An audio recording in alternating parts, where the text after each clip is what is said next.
हो गया। नमस्कार साथियों, मैं रितेश कुमार। मैं जो कल सेशन पढ़ाया था उससे कुछ आगे लेकर आप लोगों को चल रहा हूँ कुछ सीरीज में। और यूपी पीसीएस या जो भी स्टेट पीसीएस है उसके लिए बहुत ज़्यादा बेनिफिट होगा। तो आज बिना देर लेट किए हुए आज हम लोग सेशन स्टार्ट करते हैं। फर्स्ट क्वेश्चन क्या बोल रहा है कि सूची 1 को सूची 2 से सुमेलित कीजिए तथा सूचियों को सूची 3 के लिए के नीचे, अच्छा हाँ, नीचे दिए गए कोड का सही उत्तर चुनिए। चलिए ठीक है। इसमें क्या बोल रहा है कि एक तरफ दिया है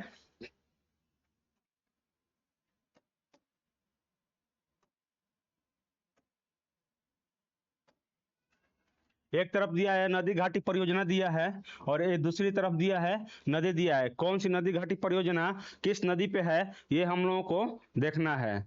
तो ये है रिहांद। रिहांद परियोजना किस पे है? रिहांद नदी पे है ये रिहांद परियोजना। और नागार्जुन सागर परियोजना कहाँ पे है? कृष्णा नदी पे है नागार्जुन सागर परियोजना। पोचमपात परियोजना किस नदी पे है? तो ये गोदावरी नदी पे है। और माता टीला बांध केन बेतवा जो बेतवा नदी है इस पे है माता टीला बांध। तो ये चार ऑप्शन है, और चार ऑप्शन में कौन सा ऑप्शन हो जाएगा? तीन चार एक, एक दो, तीन चार एक दो किस में है? तो चार तीन चार एक दो, डी डी नंबर ऑप्शन में है मेरा 3 4 1 2। नेक्स्ट क्वेश्चन देखते हैं इसमें कि, चलिए इसमें और कुछ देख लेते हैं रिहांद परियोजना में क्या है। देखिए रिहांद परियोजना कहाँ पे है? तो यूपी में है रिहांद परियोजना। और ये कंक्रीट बांध है। रिहांद परियोजना एक कंक्रीट गुरुत्वाकर्षणीय बांध है। और इस बांध की उपयोग इसलिए होता है कि जल विद्युत में होता है, और क्या होता है, सिंचाई के लिए होता है। ये दो ऑप्शन, दो चीजों के लिए बनाया गया है। क्या चीज के लिए बनाया गया है? तो सिंचाई के लिए और जल विद्युत परियोजना के लिए बनाया गया है। इससे जल विद्युत में विद्युत ऊर्जा भी उत्पादन होता है यहाँ पे। और जिससे कि ऊपर से झरना गिरेगा नदी का, नदी जो बांध बनाया गया है, तो ऊपर से वो पानी गिराया जाता है और वहां पे ये लगाया जाता है, क्या है, इसको डायनेमो लगाया जाता है नीचे में। और उसको डायनेमो को जितना स्पीड से घुमाएगा उतना स्पीड से ये हमारा बिजली तैयार करके उस क्षेत्र को देगा। तो ये हमारा डैम की ये डैम बनाने का एक मतलब कि हमारा सफलता है कि हम लोग डैम बना के विद्युत विद्युत उत्पादन कर रहे हैं, और आसपास पड़ोस के क्षेत्र को हम लोग विद्युत सप्लाई कर रहे हैं। इससे क्या होता है कि एक ये ग्रीन हाउस विद्युत परियोजना इसको बोल सकते हैं। इससे कोई हमारा पर्यावरण का नुकसान नहीं हो पाता है। जितना भी जल विद्युत परियोजना है उससे हमारा पर्यावरण की ना के बराबर नुकसान होता है, उससे कोई नुकसान नहीं हो पाता है। और दूसरी बात क्या होता है कि सिंचाई के लिए हमारे आसपास के क्षेत्र में जो भी खेती होती है उस खेती के सिंचाई के लिए हमारा अच्छी तरह बहुत आसानी से पानी उपलब्ध हो जाता है। तो इस परियोजना का यही मुख्य उद्देश्य था कि कम से कम ज़्यादा से ज़्यादा बिजली उत्पादन किया जाए और ज़्यादा से ज़्यादा सिंचाई के लिए इसका प्रयोग किया जाए। तो ये जितना भी परियोजना है, बांध है, वो उस बांध को या तो सिंचाई के लिए प्रयोग किया जाता है, या तो फिर ये जल विद्युत के लिए और सिंचाई दोनों के लिए प्रयोग किया जाता है। अब नागार्जुन सागर बांध कहाँ पे है? तो ये नागार्जुन सागर बांध कृष्णा नदी पे है। और ये कहाँ है? तो तेलंगाना और आंध्र प्रदेश के सीमा पे है। ये कहाँ पे है? नागार्जुन सागर बांध है तो तेलंगाना प्लस आंध्र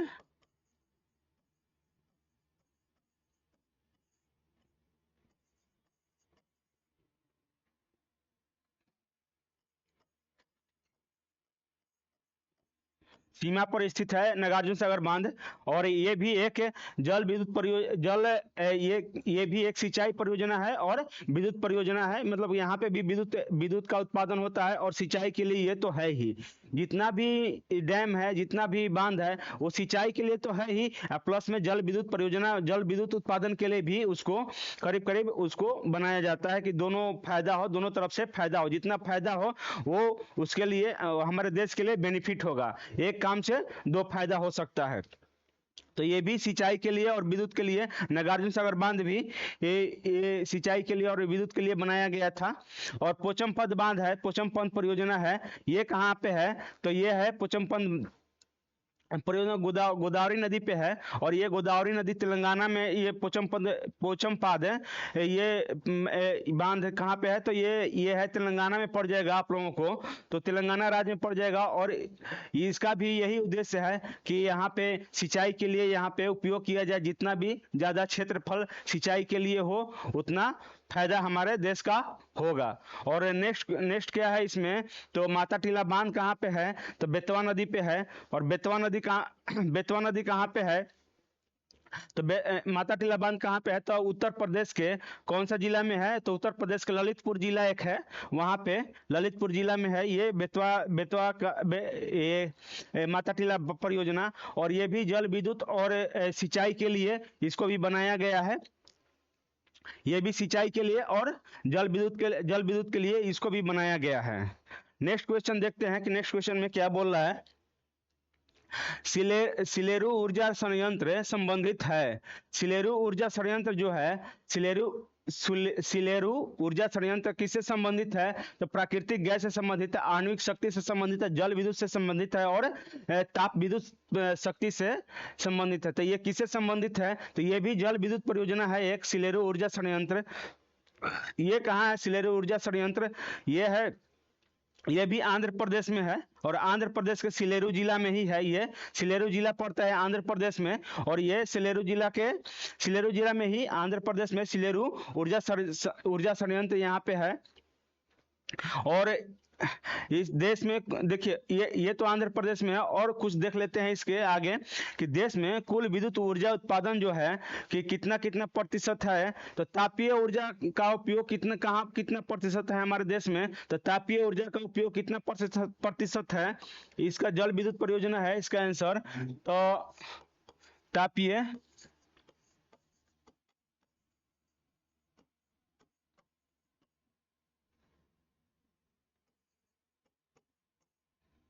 तापीय विद्युत ऊर्जा हमारे देश में कितना प्रतिशत उत्पादन होता है, हमारे देश में जितना भी मतलब कि 100% बिजली उत्पादन हो रहा है, तो उसमें तापीय ऊर्जा का महत्व कितना प्रतिशत है, तो ये करीब करीब सोच लीजिए कि ये हो जाएगा आप लोगों को 60% मान लीजिए, करीब करीब 60%, या मान लीजिए 59.1% ये हमारा तापीय ऊर्जा का महत्व इसमें योगदान है। और मान लेते हैं जल विद्युत ऊर्जा कितना प्रतिशत है, तो ये हमारा जल विद्युत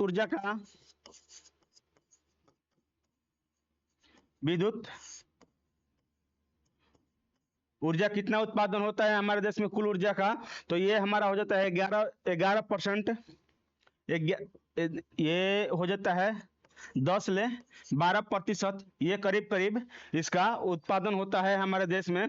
और नवीकरणीय ऊर्जा जो है, नवीकरणीय ऊर्जा का क्या मतलब होता है कि जैसे सोलर से एनर्जी से हो गया, और कुछ हवा वाइंड से हो गया, जैसे कि हम तटीय क्षेत्र में एक पंखा लगाया जाता है और उसको घुमाकर हमारा जल विद्युत परियोजना मतलब सॉरी विद्युत तैयार किया जाता है। और समुद्री क्षेत्र के तटीय क्षेत्र में क्या होता है कि जो जहाँ पे ये तटीय क्षेत्र में जो भी वहां से ज्वार टाइप पे आता है, तो उससे भी हमारा बिजली तैयार होता है हमारे देश में। तो इसका नवीकरणीय ऊर्जा का कितना स्रोत है हमारे पास है, तो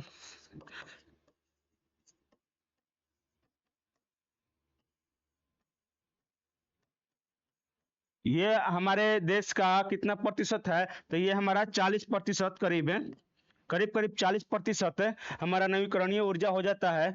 और परमाणु ऊर्जा जो होता है, परमाणु ऊर्जा कितना प्रतिशत है, तो हमारा 1 से 2% है।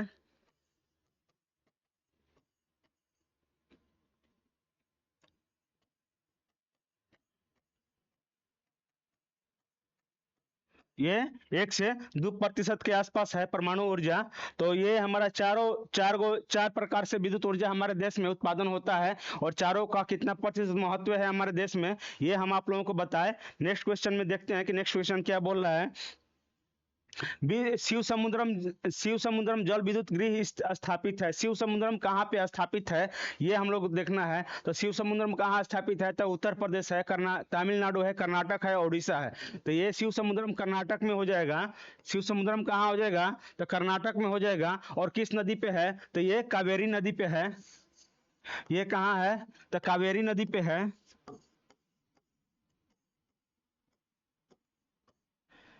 इससे लाभान्वित राज्य कौन सा है, तो ये कर्नाटक हो जाएगा।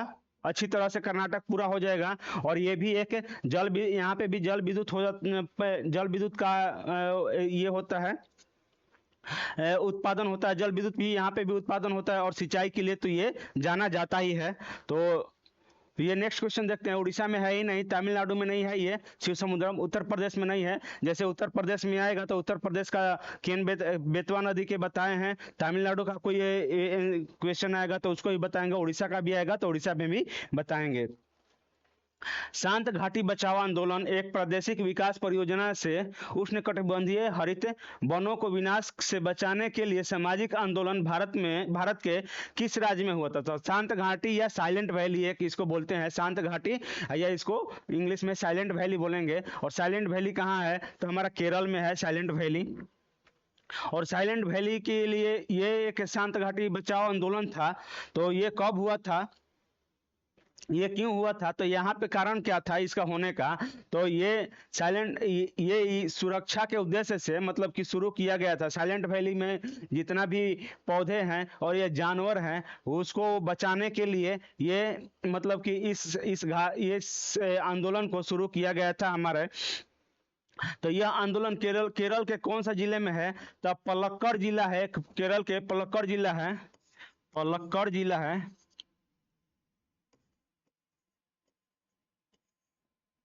पलक्कड़ जिला है केरल में। तो वहां पे ये स्टार्ट हुआ था। और किस लिए, तो पलक्कड़ जिले के सदाबहार उष्णकटिबंधीय मतलब कि वहां पे है कौन सा, सदाबहार उष्णकटिबंधीय पौधा है वहां पे। तो उस पौधे को बचाने के लिए या वनों को बचाने के लिए कुंती पूजा एक मतलब नदी पे, कुंती पूजा नदी है। कुंती पूजा कौन सी नदी है, तो ये कुंती पूजा नदी है।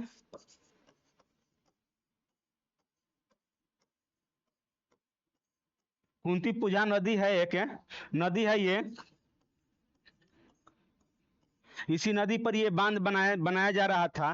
तो इस नदी पे जितना भी इस नदी के बांध बनाएंगे तो उसके पीछे बहुत सारा पानी एकत्रित करेंगे हम लोग। और पानी एकत्रित करने का मतलब कि उसके पीछे कौन सा बंध था, तो साइलेंट वैली या शांत घाटी, वहाँ पे एक बंध था। तो उसमें पानी भर जाएगा, पानी भरेगा तो वहाँ पे जीव जंतु या पेड़ जो भी उष्णकटिबंधीय सदाबहार हैं वन, तो उसमें एनी टाइम जो पानी नहीं झेल सकते हैं वो भी नष्ट हो जाएगा। और वहाँ पे क्या होगा कि जो भी ये क्या बोलते हैं जानवर होंगे उन लोगों का आवाज खत्म हो जाएगा, घर खत्म हो जाएगा। फिर वो कहाँ जाएंगे, गांव की तरफ दौड़ेंगे। और गांव की तरफ दौड़ेंगे तो फिर गांव में हो सकता है कि कोई ये बाघ हो घुस जाए या शेर घुस जाए या और ऐसे ऐसे खतरनाक जानवर घुस जाए, तो उन लोगों के लिए बहुत सारा घटना का शिकार बन सकता है। तो इसके चलते और ऐसे ही हमारे देश में बाघों की संख्या अब तो ठीक हो गई है, नहीं तो पहले तो बहुत खराब थी। तो ये सब चीज, बहुत सारा जानवर है जो लुप्त होते जा रहे हैं। उस शांत घाटी में वो सब जानवर थे, तो वो सब को भी बचाने के लिए ये शांत घाटी आंदोलन चलाया गया था। कौन सी नदी पे, तो कुंती पूजा नदी था। तो ये उसके लिए ये शांत घाटी आंदोलन चलाया गया था। ये एक विद्युत प्रोजेक्ट परियोजना थी। ये विद्युत प्रोजेक्ट था जो कि ये कौन सा, तो इस नदी पे सिर्फ विद्युत मतलब कि विद्युत जो है उत्पादन किया जाएगा। इस नदी पे विद्युत उत्पादन किया जाएगा। और ये खेती की सिंचाई तो होगा ही। तो इसके विरोध में ये हमारा मतलब कि ये आंदोलन शांत घाटी आंदोलन चलाया गया था। तो ये आप लोगों को बताया कि कौन कौन क्या कारण है और कि इससे नुकसान क्या था और इससे फायदा क्या है। तो बनेगा तो कुछ ना कुछ विद्युत उत्पादन होगा ही हमारे देश के लिए, तो वो भी फायदा है। लेकिन ये भी सबसे बड़ा घाटी ये हो जाएगा कि यदि वहाँ से उस शांत घाटी जो वैली है वहाँ से जानवर का आवाज खत्म हो जाएगा, उसके पीछे जो भी जंगल है वो भी नष्ट हो जाएगा। तो एक तो हमारा ऑक्सीजन की कमी ऐसे ही है। और तो वहाँ पे ऑक्सीजन की कमी के कारण वहाँ पे भी मतलब जानवर की खत्म खत्म हो जाएंगे तो उन लोगों को थोड़ा सा प्रॉब्लम हो जाएगा, उन लोगों का आवाज खत्म होगा तो इसके चलते जानवर को भी बचाना है। जीव तो जीव होता है, चाहे हमारे अंदर हो चाहे किसी के अंदर हो, तो सबको बचाना हमारा कर्म है और हमारा धर्म भी है। तो इससे कोशिश किया जाए कि जो भी जंगल है उसको बचाया जाए और वहाँ के जानवर के आवाज को कभी भी बेघर ना किया जाए। नेक्स्ट क्वेश्चन देखते हैं इसमें कि नेक्स्ट क्वेश्चन में क्या है। सूची 1 को सूची 2 से सुमेलित कीजिए। और जल शक्ति इकाई राज्य है, एक तरफ राज्य है मतलब जल शक्ति इकाई परियोजना है और दूसरी तरफ राज्य है, तो कौन सा मतलब कि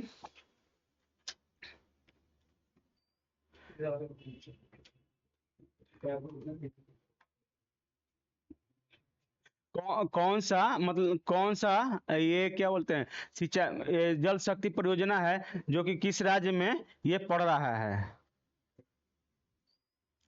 और इसको देख लेते हैं कि ये न इस घाटी में मतलब साइलेंट वैली जो घाटी था इसमें ये कब हुआ था, तो 1985 में साइलेंट वैली राष्ट्रीय पार्क इसको भी घोषित किया गया था। 1885 में इसको राष्ट्रीय पार्क घोषित कर दिया गया था साइलेंट वैली को। और नेक्स्ट क्वेश्चन में देखते हैं क्या है, सूची 1 को सूची 2 से मिलाते हैं। तो एक तरफ जल शक्ति इकाई है और दूसरी तरफ राज्य दिया है, तो दूसरी तरफ राज्य दिया है तो इसको देहरा जो जल शक्ति इकाई है किस राज्य में है, श्रीशैलम किस राज्य में है, और कालिंदी किस राज्य में है, शरावती किस राज्य में है। इसको हम लोग देखते हैं कि कौन सा किस राज्य में है। तो देहरा कहाँ से है, देहर कहाँ से है, तो हिमाचल प्रदेश में देहर पड़ जाएगा। और पड़ जाएगा श्रीशैलम, कहाँ पड़ जाएगा, श्रीशैलम तो आंध्र प्रदेश पड़ जाएगा। देखिए श्रीशैलम ऐसे ही इसका नाम से ये पता चल रहा है कि ये दक्षिणी भारत का ये मतलब कि ये घाटी मतलब ये जल शक्ति परियोजना होगी। कालिंद कहाँ पड़ जाएगा, कालिंद भी पड़ जाएगा, ये कर्नाटक में पड़ जाएगा, नहीं ये हाँ कर्नाटक में पड़ जाएगा, और शरावती भी कर्नाटक में पड़ जाएगा। तो इस अनुसार से हमारा कौन सा आंसर हो जाएगा, तो 1 का 4 2 के 3 3 के 2, 1 के 4 2 के 3 3 के 2 और 1, ये सी नंबर इसका आंसर हो जाएगा हमारा। तो देहर कहाँ पे है, हिमाचल प्रदेश में पड़ जाएगा देहर। श्रीशैलम किस आंध्र प्रदेश में पड़ जाएगा, कालिंद कहाँ पड़ जाएगा, कर्नाटक में पड़ जाएगा, और शरावती भी कर्नाटक में पड़ जाएगा। नेक्स्ट क्वेश्चन में देखते हैं कि नेक्स्ट क्वेश्चन क्या बोल रहा है। टिहरी बांध टिहरी बांध संगम पर स्थित है, मतलब कि ये टिहरी बांध जो है दो नदियों के संगम पे स्थित है। किस किस नदी के संगम पे स्थित है ये हम लोग देख लेते हैं। तो ये है अलकनंदा तथा भागीरथी, भागीरथी तथा भिलंगाना, अलकनंदा और मंदाकिनी, भागीरथी और मंदाकिनी। तो ये है हमारा टिहरी बांध भागीरथी और भिलंगाना और भागीरथी और भिलंगाना के संगम पर यह हमारा टिहरी बांध स्थित है। टिहरी बांध कहाँ स्थित है, तो भागीरथी और भिलंगाना के संगम पर स्थित है। इस बांध के पीछे निर्मित एक झील है, उस झील का नाम क्या है, इस बांध के पीछे एक निर्मित झील है, उस झील का नाम क्या है, तो स्वामी राम तीर्थ सागर इसका नाम है। क्या है, स्वामी राम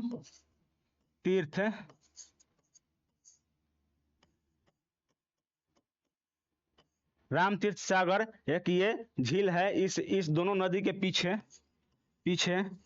ये एक झील है, इसका नाम क्या पड़ जाएगा, स्वामी राम तीर्थ सागर झील इसका नाम पड़ जाएगा। और इसमें अलकनंदा ये इसमें कोई ये नहीं है। और यही देखते हैं नेक्स्ट क्वेश्चन में देखते हैं, भागीरथी तथा भिलंगाना के संगम पर यह टिहरी बांध है और इसके पीछे कौन सी बांध है, तो स्वामी रामा तीर्थ सागर बांध है। नेक्स्ट क्वेश्चन देखते हैं, निम्नलिखित में कौन सा सुमेलित नहीं है, तो निम्नलिखित में कौन सा सुमेलित नहीं है यह देखना है। तो ये उकाई बांध गुजरात में है, घाट प्रभा का कर्नाटक में है, बेतवा कहाँ है, बेतवा यूपी में है, ये झारखंड में नहीं है, ये यूपी में पड़ जाएगा। और बेनगंगा कहाँ पड़ जाएगा, मध्य प्रदेश। तो हमारा इसका आंसर क्या होगा, सी होगा। बेतवा परियोजना नदी ये एमपी या यूपी में पड़ जाएगा। एमपी में भी कुछ हिस्सा पड़ता है, लेकिन यूपी में बुंदेलखंड में पड़ता है इसका ज्यादा हिस्सा। तो इस अनुसार से हमारा आंसर इसका क्या होगा, सी होगा। नेक्स्ट इसमें और कुछ देख लेते हैं। केन बेतवा एक नदी नदी जोड़ो परियोजना स्टार्ट हुआ था हमारा। यह एक भारत की पहली अंतर नदी जोड़ो परियोजना, मतलब कि दो नदी को जोड़कर ये उसमें जिसमें ज़्यादा पानी है, जिसमें ज़्यादा बाढ़ आ रहा है, उस नदी का पानी दूसरे नदी में मतलब कि कन्वर्ट कर दिया जाए, ताकि उस नदी का बाढ़ इसमें थोड़ा सा कम हो जाए और दूसरे राज्यों को, दूसरे क्षेत्र को ज़्यादा लाभ प्रभावित हो, और वहाँ से सिंचाई के लिए एक परियोजना ये बना दिया जाए, सिंचाई परियोजना बना दिया जाए, या वहाँ पे एक डैम बना दिया जाए सिंचाई के लिए, पानी के लिए, या वहाँ पीने के पानी के लिए भी जिस क्षेत्र में पानी पीने का ना हो, वहाँ से सिंचाई के लिए भी पानी वहाँ पे मिल जाएगा। तो ये चीज़ हो जाएगा इसके लिए। तो इसके अनुसार हमारा एक बेतवा बांध जो है, बेतवा नदी पे जो है वो यूपी में पड़ जाता है, घाट प्रवाह कर्नाटक में पड़ जाता है, उकाई परियोजना गुजरात में पड़ जाता है, और बेनगंगा कहाँ पड़ जाता है, मध्य प्रदेश में। नेक्स्ट क्वेश्चन में देखते हैं कि भारत में निम्नलिखित में किस सिंचाई के स्रोत द्वारा अधिकतम सिंचाई से क्षेत्र होता है। तो भारत का देखिए जो क्षेत्र होता है, भारत का जो भी क्षेत्र है, उसमें सबसे ज्यादा सिंचाई किस मतलब कि किस क्षेत्र से होता है इसमें। तो नल और कुआं और नलकूप दिया है, तालाब दिया है, नहर तथा तालाब दिया है। तो यहाँ पे होता है कुआं और नलकूप द्वारा भारत में सबसे ज्यादा सिंचाई होता है। कुआं और नलकूप के द्वारा हमारे भारत में सिंचाई मतलब कि ज्यादा होता है। कुल संचित क्षेत्र का इसमें 62% करीब है, 62 या 63% मान लीजिए, 63% करीब है हमारा नलकूप द्वारा सिंचाई होता है हमारे पूरा भारत में। और तालाब से कितना, नहर से कितना होता है, तो नहर से 23-23% मान लीजिए, 23% नहर तालाब से होता है, नहीं नहर से होता है, ये नहर से होता है, ये नहर से होता है।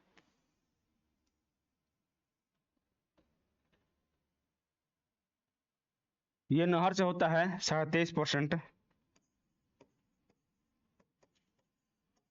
23% नहर से होता है। और तालाब से कितना होता है, तो तालाब से हो जाता है आप लोगों को, ज्यादा नहीं होता है, तालाब से 2.5% के करीब हो जाता है, तालाब से 2.5% हो जाता है। और अन्य से कितना हो जाता है, अन्य से कितना हो जाएगा आप लोगों को, तो अन्य से 11%, अन्य से कितना प्रतिशत हो जाएगा, 11% हो जाता है। जैसे कि छोटा छोटा तालाब हो गया, या बारिश की पानी हो गई, या और बोरिंग हो गया, तो बोरिंग तो वो नलकूप ही हो जाएगा। तो इससे मतलब कि 11% करीब हमारे अन्य संसाधनों से ये हो जाता है हमारा सिंचाई भारत में। तो ये रहा हमारा सिंचाई का प्रतिशत किससे कितना हो जाता है। नेक्स्ट क्वेश्चन में देखते हैं कि नेक्स्ट क्वेश्चन में क्या आता है, और देख लेते हैं कि भारत के किस राज्य में सबसे ज्यादा मतलब कि नलकूप द्वारा सिंचाई होता है, कुआं और नलकूप द्वारा। तो इसमें सबसे ज्यादा यूपी है कि सबसे ज्यादा यूपी में नलकूप और कुआं द्वारा सबसे ज्यादा यूपी में सिंचाई होता है। और तालाब से होता है तमिलनाडु में, नाडु में होता है। इसमें कितना होता है, यूपी में होता है। उत्तर प्रदेश में सबसे ज्यादा सिंचाई होता है। तो इस क्षेत्र में नलकूप द्वारा सबसे ज्यादा संचित भूमि कहाँ पे है, नलकूप द्वारा, तो यूपी में है। और तालाब द्वारा संचित क्षेत्र सबसे ज्यादा कहाँ है, तो तमिलनाडु में है। प्रथम स्थान तमिलनाडु का होता है तालाब द्वारा संचित में, और नलकूप द्वारा प्रथम स्थान कौन सा आता है, उत्तर प्रदेश आता है। नेक्स्ट क्वेश्चन में देखते हैं कि नेक्स्ट क्वेश्चन क्या है। सूची 1 को सूची 2 से मिलाइए। स्थानीय मौसमी स्थिति है और राज्य है। मैंगो सावर है, ब्लॉसमी सावर है, नार्वेस्टर है, लू है। तो ये कहाँ ये मतलब ये किस क्षेत्र में चलता है। ये वायु है, या ये तूफान बोलिए या वायु बोलिए, एक मौसम, ये एक वर्षा है कि कौन सा, मतलब कि वायु वर्षा है दोनों तरफ का, कि वायु भी होता है इसमें, और तेज हवा भी चलती है, और बारिश भी होती है। तो तूफान इसको नहीं बोलेंगे, सिर्फ तूफान, चक्रवाती तूफान नहीं बोलेंगे, इसलिए कि चक्रवाती तूफान तो समुद्र से आता है, बट ये है एक तूफान, छोटा तूफान ही है। तो एक मौसम है, मानसून है, इसको मानसून मानसून भी बोल सकते हैं।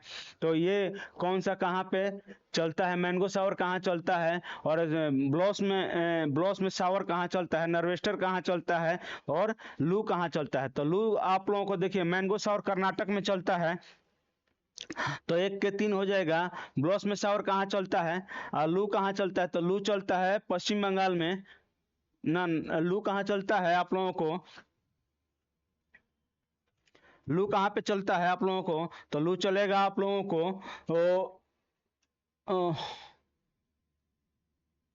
लू चलेगा आप लोगों को उत्तर प्रदेश में ही लू चलता है, उत्तर प्रदेश में। नॉर्वेस्टर पश्चिम बंगाल में चलेगा, और ब्लॉस में शावर कहाँ चलेगा, केरल में, केरल में चलेगा आप लोगों को। तो इसके अनुसार कौन सा आंसर हो जाएगा, तो 1 के 3, 2 के 1, और 3 के 2, 3 के 2 और 4 के 4। तो 1 के 3, 2 के 1, 3 के 2 और 4 के 4, यानी डी नंबर इसका आंसर हो जाएगा। तो मैंगो शावर के बारे में हम लोग कुछ जानेंगे कि मैंगो शावर क्या है। तो मैंगो शावर एक आम वर्षा है, मतलब कि आमों की एक वर्षा बारिश है, जो कि ये कब आती है, मैंगो शावर कब आता है, तो एक आमतौर पर मानसूनी वर्षा है, मानसूनी वर्षा, जो कि ये कब आता है, तो ये भारत में केरल के तट पे ये बारिश आता है, और ये इसको आम वर्षा भी बोलते हैं। मैंगो शावर को आम वर्षा भी बोलते हैं, या आम्र वर्षा भी बोलते हैं। तो इस मैंगो शावर क्या होता है कि ये भारत में ये क्या होता है, ये वर्षा होता है भारत के लिए, मतलब भारत के केरल राज्य में, केरल और कर्नाटक, गोवा, केरल कर्नाटक और गोवा जैसे राज्यों में मानसून से पहले आने वाली एक ये बारिश है, मानसून है, मानसूनी वर्षा है। कौन सा है, मानसूनी वर्षा है। तो ये कब आता है, तो केरल और कर्नाटक और क्या होता है, गोवा, केरल कर्नाटक और गोवा के तरफ है, ये मानसून से पहले आने वाली एक मानसूनी वर्षा है। ये कब आता है, तो अप्रैल और मई, मार्च से मई के बीच में ये आता है, मार्च से मई के बीच में ये आता है, ये बारिश है। और ये आमों के फलों के लिए लाभदायक होता है, इसलिए जब भी आएगा, तो जैसे आम उसमें करीब करीब छोटा छोटा से बड़ा हो ही जाता है, बड़ा हो जाता है, तो उसमें क्या है कि बारिश होगा तो जल्दी पकने में उसको सहायता करेगा, या अच्छा सा वहाँ पे नमी मिलेगा जड़ों में, आमों की जड़ों में लू नहीं चलेगा, नमी मिलेगा, तो आम अच्छा अच्छा वहाँ पे फल होगा। तो इस कारण से हमारा वर्षा, आम्र वर्षा इसको बोलेंगे, और आम के फल के पकाने में बहुत सारा ये हेल्प करता है। तो ऐसे करके ये आम वर्षा इसको बोलेंगे। और क्या है इसमें, नेक्स्ट में देखते हैं कि क्या है। ब्लॉस में शावर है, कौन सा है, ब्लॉस में शावर है, इसको क्या बोलते हैं, ब्लॉस में शावर, ये बसंत ऋतु, फरवरी और अप्रैल के मई में बसंत ऋतु जो है, तो ये इसका समय कब है, तो फरवरी और अप्रैल के बीच में ये ब्लॉस में शावर ये आ जाता है। ब्लॉस में शावर वर्षा होती है, कब होती है, तो ये फरवरी और ये फरवरी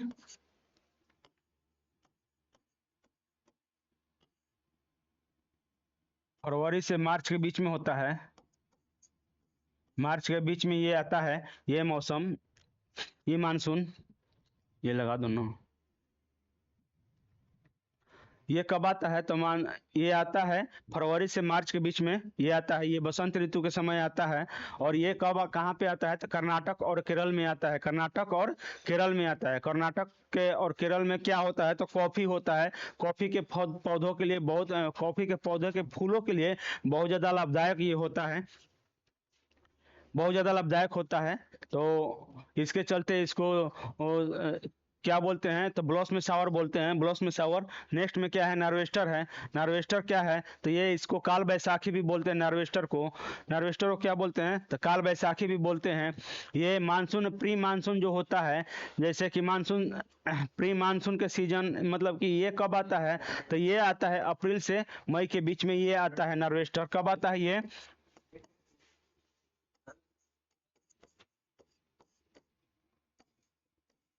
ये तो अब ये आता है, इसका समय कब है, तो अप्रैल से मई के बीच में ये आता है।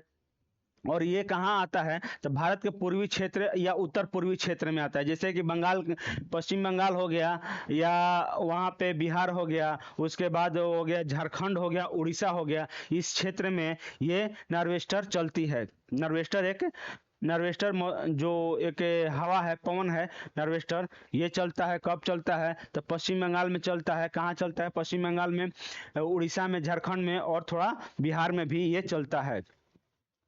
ये इसके आने से प्रचंड तूफान भी आता है। ये एक तूफान का एक तूफान टाइप पे है। ये एक पवन है, तूफान लेकर आता है, जब भी आएगा तो तूफान लेकर आएगा। तो इसकी विशेषता क्या है, तो तेज हवा, गरज, बिजली और बारिश के साथ, ये भारी बारिश के साथ ये आता है। इसमें ओला भी गिरने का बहुत ज़्यादा संभावना रहता है नार्वेस्टर में। और लू कहाँ चलता है, तो लू चलता है उत्तर प्रदेश में। लू कहाँ चलता है, तो लू चलता है उत्तर प्रदेश में। इसको हीट वेव भी कहते हैं। ये कब चलता है, तो ये मई, अप्रैल, मई और जून तक चलता है। अप्रैल से जून तक चलता है लू।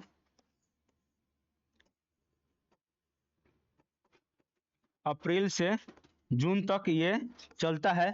और कहाँ कहाँ चलता है, तो ये चलेगा आप लोगों को, जैसे कि उत्तर पश्चिमी भारत की तरफ चलता है। उत्तर पश्चिमी भारत जो है, उत्तर पश्चिमी भारत में आ जाएगा कौन सा, तो दिल्ली भी आ जाएगा, हरियाणा भी आ जाएगा, पंजाब भी आ जाएगा, और राजस्थान भी आ जाएगा, कुछ गुजरात भी आ जाएगा, और इधर मध्य प्रदेश भी आ जाएगा। तो ये सब चीज़ यूपी में भी आ जाएगा, और कुछ बिहार बिहार के क्षेत्र तक ये मतलब कि लू चलता है। तो इसे गर्मी के दौरान चलने वाली, मतलब कि तेज शुष्क हवा है, ये क्या है, गर्मी के दौरान ये चलती है। और गर्मी के दौरान ये तेज, मतलब कि तेज और शुष्क हवा है, जो कि अप्रैल से जून के बीच में चलती है, ये बताए हैं। अप्रैल से जून के बीच में चलती है। यह हवा अत्यधिक उच्च ताप वाले क्षेत्र से चलती है। अत्यधिक उच्च उच्च ताप वाले क्षेत्र कहाँ है, तो हमारा थार थार मरुस्थल है राजस्थान में, तो उधर से चलेगी। तो ये पक्का है कि वहां से गर्म होके ही चलेगी।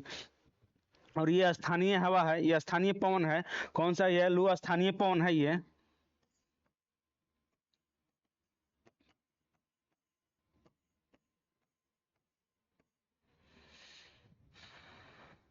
तो ये आप लोगों को चारों, मतलब कि पवन के बारे में और मानसूनी वर्षा के बारे में कुछ समझा है। नेक्स्ट क्वेश्चन में देखते हैं कि नेक्स्ट क्वेश्चन क्या है। आसवन बांध कहाँ पे, आसवन बांध आसवन बांध परियोजना एक परियोजना थी। कहाँ की ये परियोजना थी, तो ये है मिस्र की परियोजना है। आसवन बांध कहाँ की परियोजना है, तो मिस्र की परियोजना है।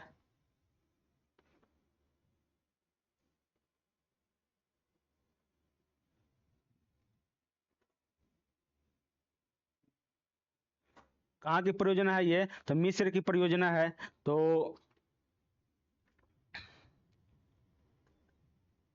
आमतौर पर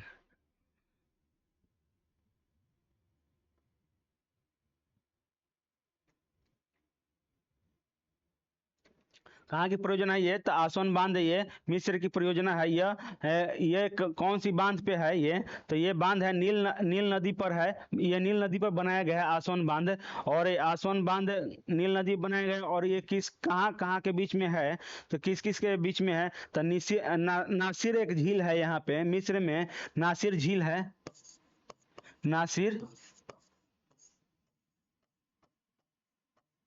नासिर झील है ये। कहाँ पड़ता है नासिर झील, तो ये सूडान में पड़ता है। सूडान वहीं पे है, मिस्र के पास है, सूडान में पड़ता है ये। नासिर झील सूडान में पड़ता है। और कहाँ पड़ता है, तो ये सूडान और मिस्र के, मतलब कि मिस्र के सीमा पर ये स्थित है, सूडान।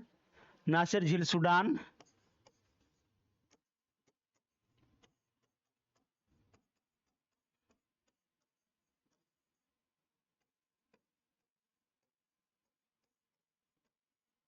सीमा पर स्थित है।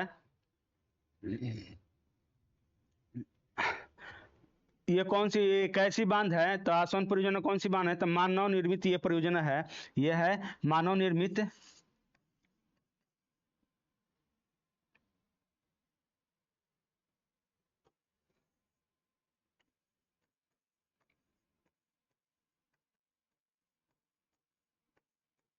मानव निर्मित परियोजना है ये।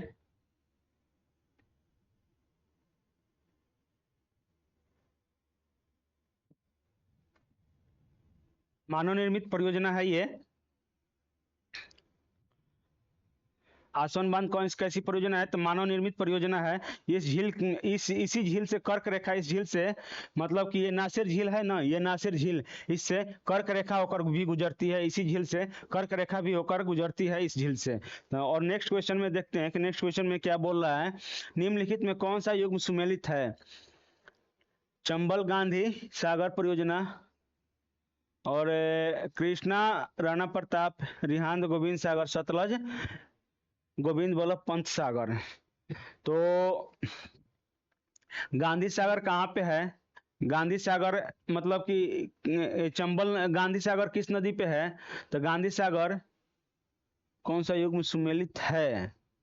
तो ये है गांधी सागर, ये चंबल नदी पे, ठीक है। ये गांधी सागर किस पे है? चंबल नदी पे है गांधी सागर, ये तो ठीक है। कृष्णा नदी, कृष्णा पे कौन सी है? राणा प्रताप सागर, राणा प्रताप सागर किस नदी पे है? तो ये चंबल नदी पे है। राणा प्रताप सागर भी ये चंबल नदी पे है, ये चंबल नदी पर है ये भी। और रिहांद गोविंद सागर बांध कहाँ पे है? गोविंद सागर बांध कहाँ पे है? तो ये सतलज नदी पे है, यहाँ पे नहीं है, ये है सतलज नदी पे है। गोविंद सागर कहाँ पे है? सतलज नदी पे है। और गोविंद बल्लभ पंत कहाँ पे है? तो ये है गोविंद बल्लभ पंत कहाँ पे है? तो ये रिहांद बांध, रिहांद नदी पे है, रिहांद नदी पे है ये। तो ऐसे ही यहाँ पे ये इसका आंसर ए हो जाएगा। राणा प्रताप सागर किस किस नदी पे है? राणा प्रताप सागर तो चंबल नदी पे राणा प्रताप सागर है। और गोविंद सागर किस पे है? तो सतलज नदी पे है। और गोविंद बल्लभ पंत सागर किस नदी पे है? तो रिहांद नदी पे ये बांध है।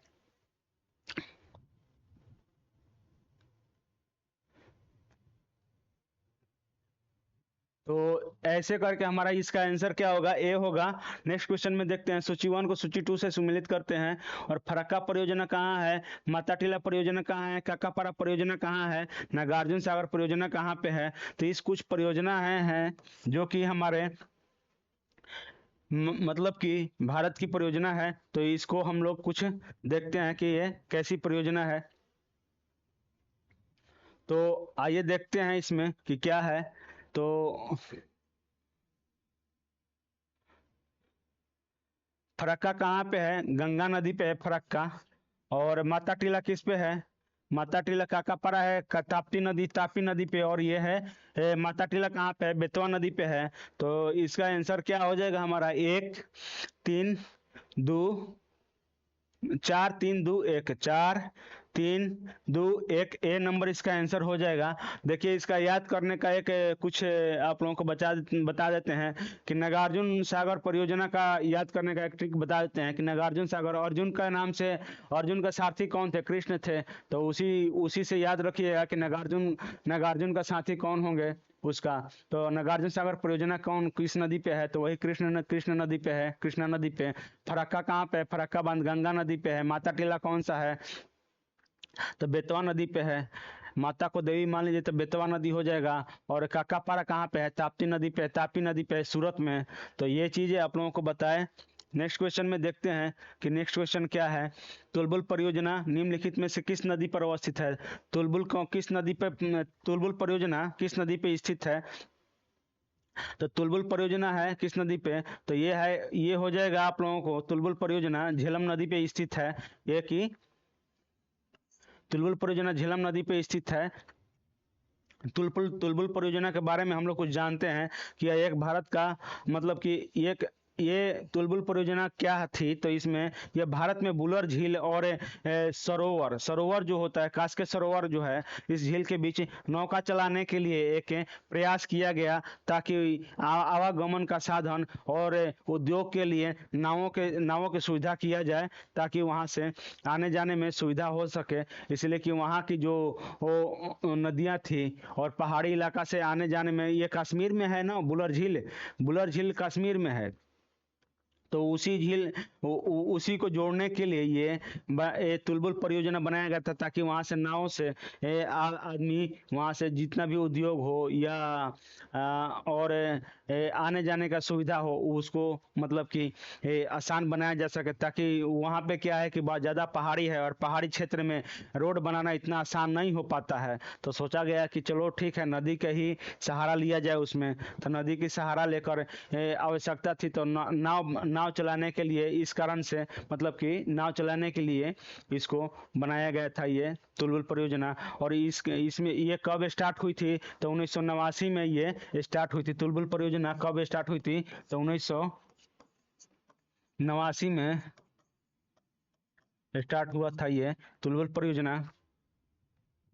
चलिए नेक्स्ट क्वेश्चन में देखते हैं कि नेक्स्ट क्वेश्चन क्या बोल रहा है कि सूची 1 को सूची 2 से सम्मिलित करना है। परियोजना है और एक तरफ नदी है। आज परियोजना ही है और नदी है, बांध ही है, डैम है। जितना भी डैम है इंडिया का करीब करीब हम आप लोगों को आज बता देंगे, और आज डैम खत्म हो जाएगा, डैम का खिस्सा आज खत्म हो जाएगा। तो बाण सागर कहाँ पे है? नागार्जुन सागर कहाँ पे है? नागार्जुन सागर कृष्णा नदी, उकाई परियोजना दंतीवाड़ा। बाण सागर कहाँ है? सोन नदी पे है। उकाई परियोजना कहाँ पे है? ताप्ती नदी पे है। दंतीवाड़ा कहाँ है? बनास नदी पे है।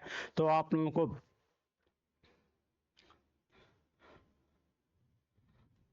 कौन कौन सा है अब देखते हैं इसमें। बाण सागर कहाँ है? तो सोन नदी पे हम बताएं। और नागार्जुन सागर कहाँ है? कृष्णा नदी पे बताए। उकाई परियोजना कहाँ है? ताप्ती नदी पे। और बनास दंतीवाड़ा कहाँ है? बनास नदी पे। तो करीब करीब इससे करीब क्वेश्चन आ ही जाता है। मतलब जो भी जितना भी एग्जाम होता है करीब करीब देखते हैं कि जरूरी जितना भी एग्जाम होता है पीसीएस लेवल पे, तो कोई ना कोई एक एग्जाम में ये कोई भी मतलब कि बांध है या परियोजना है, परियोजना से एक क्वेश्चन आ जाता है। तो हम कोशिश किए हैं कि आज जितना भी परियोजना है उसको खत्म कर दिया जाए। तो इसमें कौन सा आंसर हो जाएगा? 3 1 2 4 3 1 4 2 3 1 4 2 3 1 4 2, हाँ 3 1 4 2 सी नंबर इसका आंसर हो जाएगा। तो क्या होगा इसका? सी नंबर आंसर इसका हो जाएगा। और नेक्स्ट क्वेश्चन में देखते हैं। नेक्स्ट क्वेश्चन क्या है? निम्नलिखित युग्मों में कौन से सुमेलित नहीं है? पोचमपंत परियोजना गोदावरी नदी पे है। पोचमपंत कहाँ पे है? तो गोदावरी नदी पे है, सुमेलित नहीं है बोल रहा है। हीराकुंड परियोजना महानदी पे है। सलाल परियोजना कहाँ पे है? तो सलाल परियोजना ये है कहाँ पे है? तो रावी नदी पे नहीं है। ये आप लोगों को सलाल परियोजना पड़ जाएगा। सलाल परियोजना कौन? चिनाब नदी पे पड़ जाएगा। कहाँ पड़ जाएगा? ये चिनाब नदी पे पड़ जाएगा। चिनाब नदी पे पड़ जाएगा। सलाल परियोजना कहाँ पड़ जाएगा? चिनाब नदी पे पड़ जाएगा। नागार्जुन सागर परियोजना कहाँ पड़ जाएगा? तो नागार्जुन सागर परियोजना कृष्णा नदी पे पड़ जाएगा। तो हमारा इसका आंसर कौन सा? सलाल परियोजना इसका आंसर हो जाएगा चिनाब नदी पे। सलाल परियोजना कहाँ पे है? चिनाब नदी पे है। चिनाब चिनाब नदी पे है सलाल परियोजना। और हीराकुंड परियोजना महानदी पे उड़ीसा में है। पोचमपंत परियोजना गोदावरी नदी में है। और नागार्जुन सागर कृष्णा परियोजना कृष्णा नदी पे है। तो ये आप लोगों को इसका आंसर सी हो जाएगा। अम्लीय वर्षा का मुख्य कारण क्या होता है? तो चलिए अम्लीय वर्षा का मुख्य कारण क्या होता है ये देखते हैं। तो मीथेन और नाइट्रोजन ऑक्साइड का संकेंद्रण होता है। नहीं, ये नहीं होता है। कार्बन मोनोऑक्साइड और कार्बन डाइऑक्साइड का संकेंद्रण होता है। नाइट्रोजन ऑक्साइड और सल्फर ऑक्साइड का संकेंद्रण होता है। कार्बन डाइऑक्साइड और सल्फर ऑक्साइड का केंद्रण इसमें हो जाता है।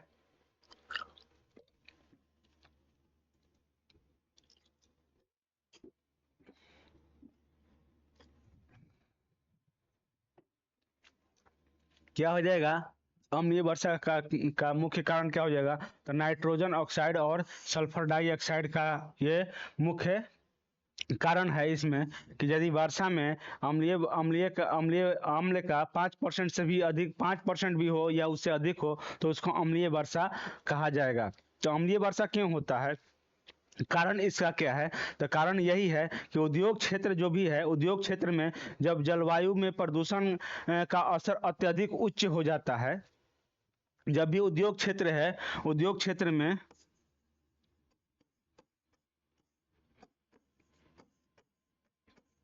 उद्योग क्षेत्र में जो भी मतलब कि उद्योग क्षेत्र में क्या होता है कि वायुमंडल में वायुमंडल में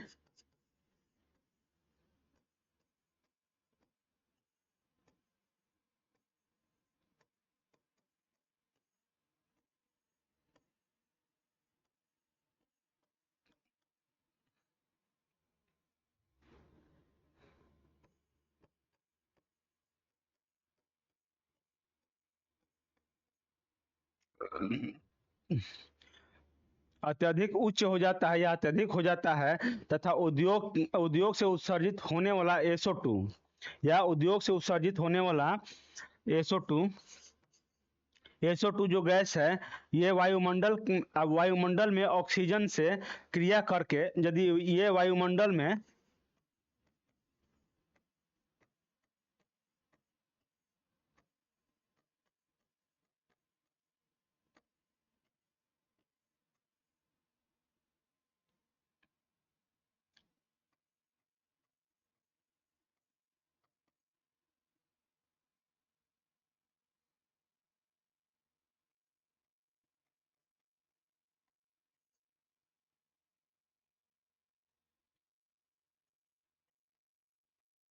अभिक्रिया करके ये क्या बनाएगा, तो SO3 गैस बनाएगा। ये क्या बनाएगा, SO3।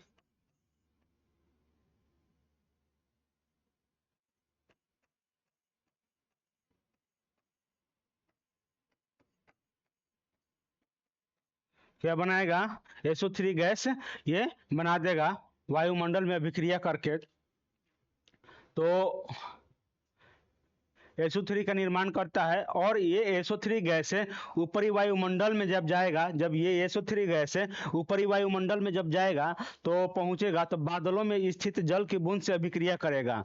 जब SO3 बादल में जाएगा और बादल में जाने के बाद जल के बूंद से अभिक्रिया करेगा तो क्या किस चीज का निर्माण करेगा, तो H2SO4 का। जब बादल में जाएगा तो H2SO4 का ये निर्माण करेगा, और ये इसके कारण H2SO4 के कारण निर्माण करते हैं। इसी कारण से हमारा नाइट्रोजन ऑक्साइड और सल्फर ऑक्साइड का ये सूत्र होता है H2SO4। और यही इसी कारण से हमारा ये भारत में या कहीं पे भी मतलब औद्योगिक क्षेत्र में हमारा अम्लीय वर्षा का कारण यही होता है। और 5% से भी बताएं कि 5% से भी अधिक अम्ल होगा वर्षा में तो उसको अम्लीय वर्षा कब बोला जाएगा, बताया जाएगा, कहा जाएगा। तो इस कारण से हमारा क्या होता है, नाइट्रोजन ऑक्साइड और सल्फर ऑक्साइड के संकेंद्रण के कारण हमारा भारत में अम्लीय वर्षा का कारण यही बनता है। नेक्स्ट क्वेश्चन में देखते हैं, निम्नलिखित में कौन सा भारत के आर्थिक तंत्रों का सर्वाधिक प्रभावित करता है। अच्छा, भारत को आर्थिक तंत्र को सर्वाधिक प्रभावित करता है तो मानसूनी वर्षा है, भूरचना है, कृषि उत्पादकता है, यातायात सघनता है। तो इसमें क्या है कि मानसूनी वर्षा भी करता है लेकिन उतना नहीं करेगा जितना चाहिए, भू संरचना भी नहीं करेगा जितना चाहिए, करता है लेकिन उतना नहीं करेगा। लेकिन कृषि उत्पादकता सबसे ज्यादा आज के भी डेट में हमारा भारत में सबसे ज्यादा कृषि उत्पादकता ही करता है। तो इसका आंसर क्या होगा, कृषि उत्पादकता होगा। यातायात सघनता भी करता है लेकिन उतना भी नहीं करता है। हम कारण इसका बता रहे हैं कि कारण क्या है। देखिए, कारण यह है कि भारत एक कृषि प्रधान देश है। सबको मालूम है कि भारत एक कृषि प्रधान देश है, जिसकी जितनी आबादी है, जितनी जनसंख्या है, उसका करीब करीब 65%, 62% से ऊपर करीब है।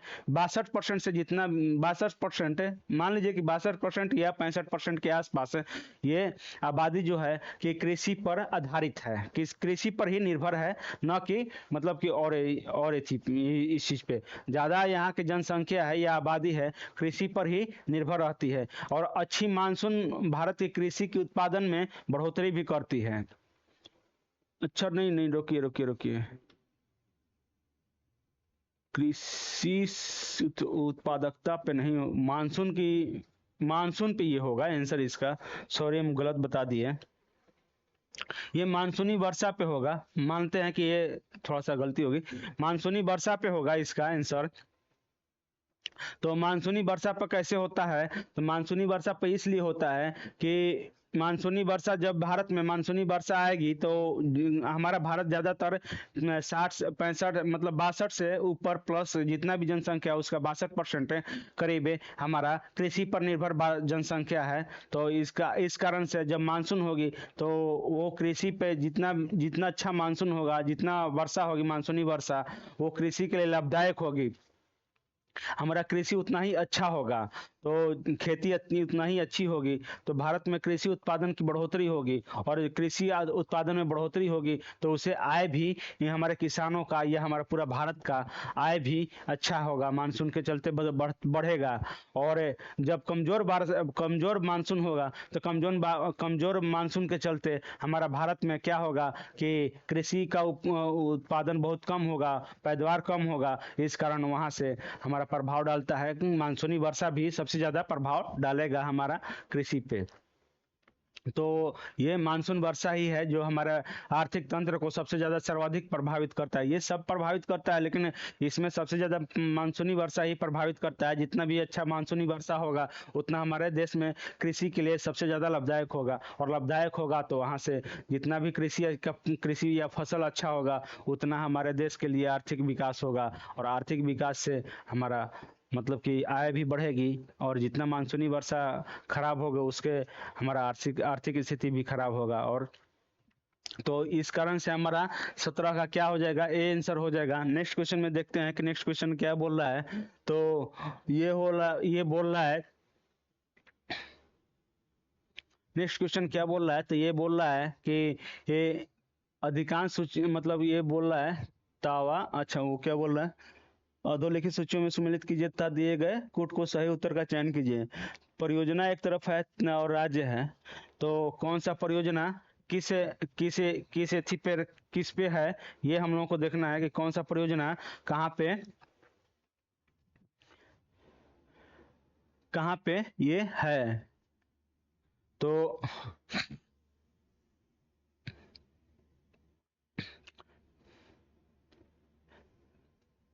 तावा परियोजना कहाँ पे है, और भीमा महाराष्ट्र में, घाट प्रभा नहीं, मध्य प्रदेश घाट प्रभा 3 के, एक महाराष्ट्र में, करजन कर्नाटक में। कहाँ पर तवा कहाँ हो जाएगा, तवा का, तवा गुजरात, भीमा मध्य प्रदेश, हाँ ठीक है। तवा कहाँ पड़ जाएगा, तवा पड़ जाएगा कर्नाटक में पड़ जाएगा तवा हमारा। भीमा कहाँ पड़ जाएगा, तो तवा गुजरात में पड़ जाएगा। भीमा कहाँ पड़ जाएगा, भीमा पड़ जाएगा मध्य प्रदेश में पड़ जाएगा। भीमा कहाँ पड़ जाएगा, तो मध्य प्रदेश में पड़ जाएगा। और घाट प्रभा कहाँ पड़ जाएगा, तो घाट प्रभा महाराष्ट्र में पड़ जाएगा, करजन कर्नाटक में पड़ जाएगा। ये क्वेश्चन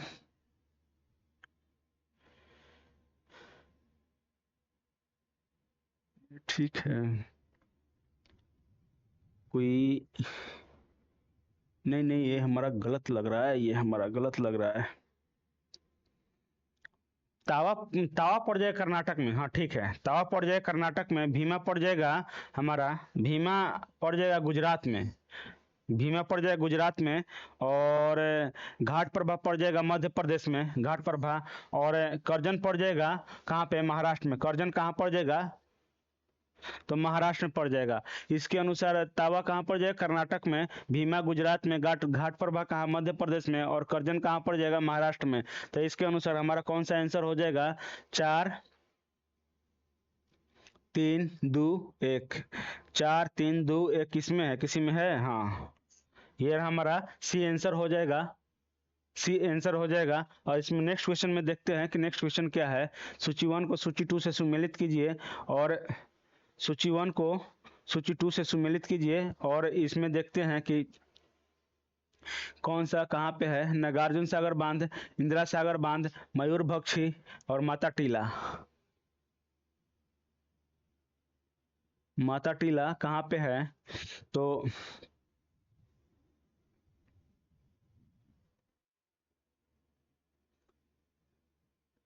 इंदिरा इंदिरा सागर बांध कहाँ पे है, तो नागार्जुन सागर बांध आंध्र प्रदेश में ये पड़ जाएगा। 1 के 2 और 2 के 3 और 3 के 1 और माता टीला कहाँ पड़ जाएगा? 3 के 4 हो जाएगा ना। मयूरभक्षी पश्चिम बंगाल और माता टीला उत्तर प्रदेश में पड़ जाएगा। तो इसका आंसर हमारा बी हो जाएगा। नागार्जुन सागर आंध्र प्रदेश, इंदिरा गांधी मध्य प्रदेश और मयूरभक्षी कहाँ पड़ जाएगा? पश्चिम बंगाल और माता टीला उत्तर प्रदेश। इसके अनुसार हमारा आंसर बी होगा। नेक्स्ट क्वेश्चन में क्या बोल रहा है कि कोयना, अच्छा, काकापारा और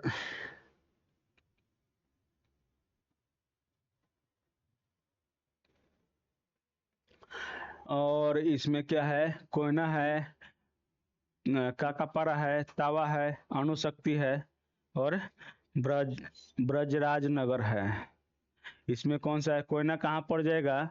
तो कोयना कागज के लिए, अच्छा, उत्तर सही चुनिए। कोयला कागज के लिए काकापारा अणुशक्ति हो जाएगा। काकापारा अणुशक्ति हो जाएगा। नहीं नहीं नहीं, काकापारा विद्युत उत्पादन के लिए तावा तावा हो जाएगा अणुशक्ति और अच्छा, ब्रजराजनगर।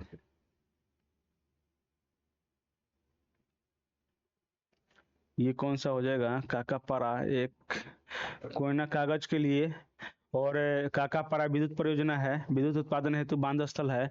तावा है अणुशक्ति के लिए और ये है सिंचाई परियोजना है। हाँ, हो गया, लास्ट है। कोयना कोयना कागज के लिए है और काकापारा कहाँ है? विद्युत उत्पादन हेतु बांध है। तावा कहाँ है? तो तावा आप लोगों को पड़ जाएगा अणुशक्ति के लिए हो जाएगा। और ये ब्रजराज नगर कहाँ है? तो सिंचाई के लिए परियोजना है। तो इसके अनुसार हमारा कौन सा हो जाएगा? इसका आंसर ए हो जाएगा। इसका आंसर ए हो जाएगा। तो नेक्स्ट क्वेश्चन में देखते हैं। चलिए ठीक है, आज बीसी क्वेश्चन का सेशन था। कल से थोड़ा सा कल लेट हो जा रहा था, 1.5 घंटा करीब करीब कोई सेशन चल जा रहा था। इस कारण से हम मतलब कि नहीं हम कर पा रहे थे, थोड़ा सा और भी काम पड़ जाता है। तो इस कारण से हम लोगों को आज के बाद 20 क्वेश्चन ही आज से स्टार्ट करते हैं। करीब 20 क्वेश्चन में इसमें तो करीब करीब 100 क्वेश्चन हो ही जाता है, इसलिए कि एक क्वेश्चन में 4 ऑप्शन होता है और उसके बाद ये ऑप्शन के अनुसार चार ऑप्शन होता है, चार अनुसार को मिलाप करना पड़ता है। तो इसके अनुसार ये भी अच्छा है, मतलब कि तो सेशन अच्छा लगे तो आप लोग लाइक कीजिए, शेयर कीजिएगा और सब्सक्राइब भी कीजिएगा। और आगे चल के जो कुछ भी है शेयर जितना कीजिएगा आप लोगों को भी बेनिफिट होगा और आगे सबको बेनिफिट होगा। तो इसके कारण से सेशन देखने के लिए बहुत बहुत धन्यवाद। और आगे कल से भी क्वेश्चन ऐसे ही रहेगा, अच्छा अच्छा क्वेश्चन लाएंगे इसके अनुसार चूज करके और आप लोगों को पढ़ाया जाएगा। तब तक के लिए गुड नाइट।